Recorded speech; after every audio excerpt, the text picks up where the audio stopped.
Hello everyone and welcome back to the Voice on Stage training. As I mentioned in my previous video, today we are going to dive deep into the exercises and the practices you need to be doing each and every day in order to see improvement and in order to advance your communication skills. These exercises are deeply rooted in improving your articulation and improving your clarity when you speak. The moment you enter a room, the first thing when you open your mouth and speak, the first thing people identify and recognize is how you use your voice, how clear you are and how articulate you are. The moment you stand on a stage, the first thing your audience identify and observe is how you speak, how clear you speak, how articulate you are. So these exercises are designed to keep you improving and to make sure that you have equipped yourself with the skills necessary for clarity and articulation. As I mentioned yesterday, the first one is exaggerated reading. I really love this exercise because to me, it's the one that helps me the most. Back in the day when I speak, I mumble a little bit, and sometimes I would speak and my audience or the listeners wouldn't grasp what I said because I wasn't clear enough. I wasn't pronouncing the words enough, and I wasn't even pronouncing them the way they are used to.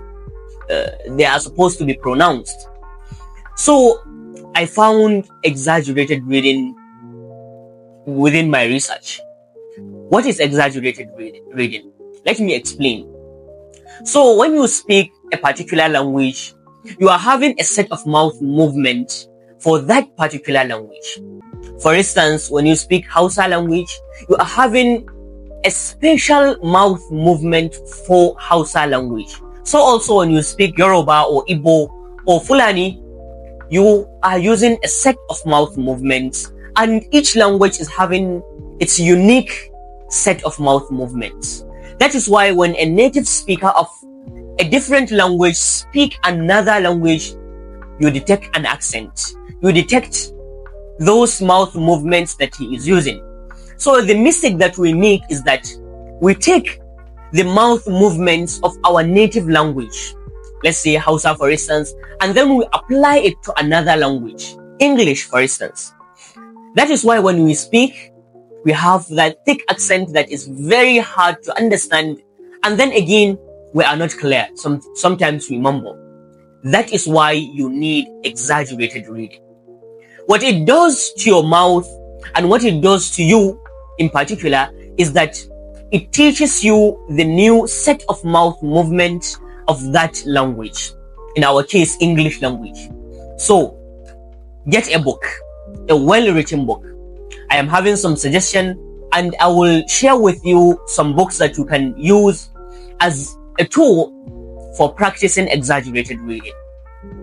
So what I need you to be doing every day for at least 5 minutes is to take a book, a well-written one. Let's say The Art of Public Speaking by Dale Carnegie, or How to Speak, How to Listen. And when you take that book, I want to, as the name implies, exaggerate the mouth movements. Let me illustrate. Let's say, for instance, now I have this note. This is my note, for instance, and I will open a particular page. In your matter, you can start from the beginning of the book or the middle, it doesn't matter.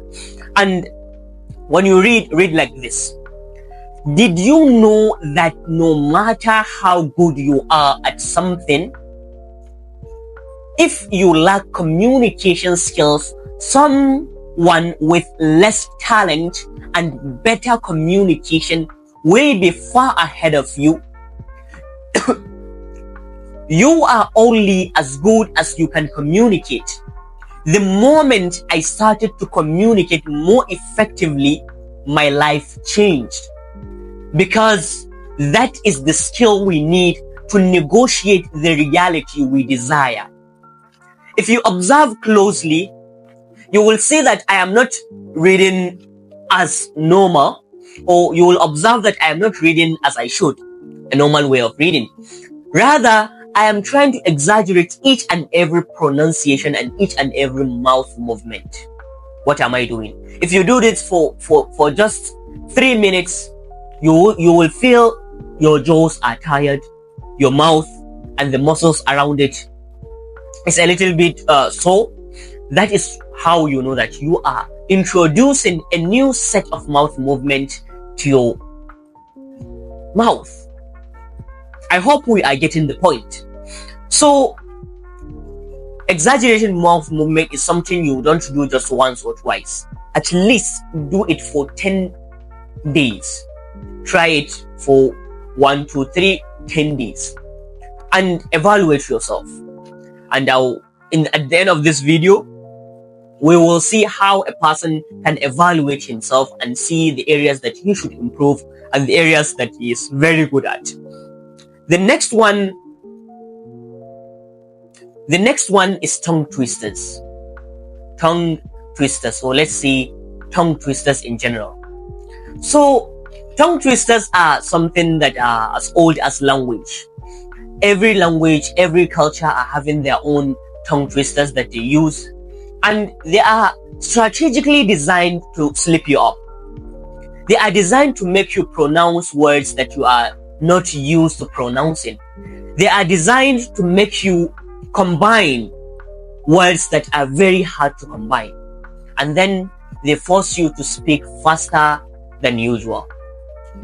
This is how you learn the language without twisting your tongue and without taking your own native language and combining it with the new language you are trying to learn. How do you go about doing that? I have a 30-day plan of tongue twisters that you can use to make sure that you are learning and you are making yourself unconsciously speaking better. Tongue twisters are very important. I cannot overemphasize on tongue twisters. So take them, look at them. You can browse the internet, search Google for 10 hardest tongue twisters, or use the one that I am going to provide after this video. So tongue twisters and exaggerated reading. Thirdly, something you need to be practicing is speed. It is very important. Something you would observe is that when we are trying to learn a new language, we tend to speak very slow. Although speaking very slow has its advantages, but then you need to know what speed is the norm, what speed you can use and what speed you can avoid. In order to do that, get just a paragraph of 180 words and try reading it in 1 minute. 180 words or 160 words at least in 1 minute. That is the average speed of a native speaker. So try that, get that story, set a timer, and when you set a timer, start reading. When it hit 1 minute, count the words that you have read. A good tool to do this is use Microsoft Word, because it counts your words so that you can see, are you fast enough or are you too slow? That is speed exercise. These 3 exercises are very important. The last one is the most important. As I said, the last one is the most important because it combines all these exercises and gives you a perspective and a way of knowing yourself, having a better self-awareness, which is the record and review process. How do you record a review? So I want you to have a time frame of 5 minutes. Just take 5 minutes. Bring out your phone, set it up, and just start recording. Speak randomly about topics without any preparation and without any planning. Speak at least for 5 minutes. Try as best as you can and speak as best as you can. After those 5 minutes, take that video and leave it for a day. For just, let's say, 24 hours. After those 24 hours, I want you to bring that video back. When you bring it back, Flip the phone so that you cannot see the visual. Flip the phone and just listen to yourself. What are you saying? How do you sound? Are you clear enough? Are you mumbling?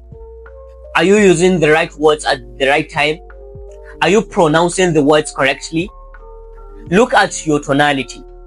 Look at all the aspects that you think are very important when it comes to communication.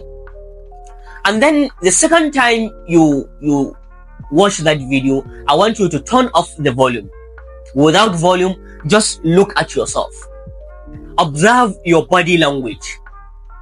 Do you look confident? Are you using your hand gestures? Observe your facial expression.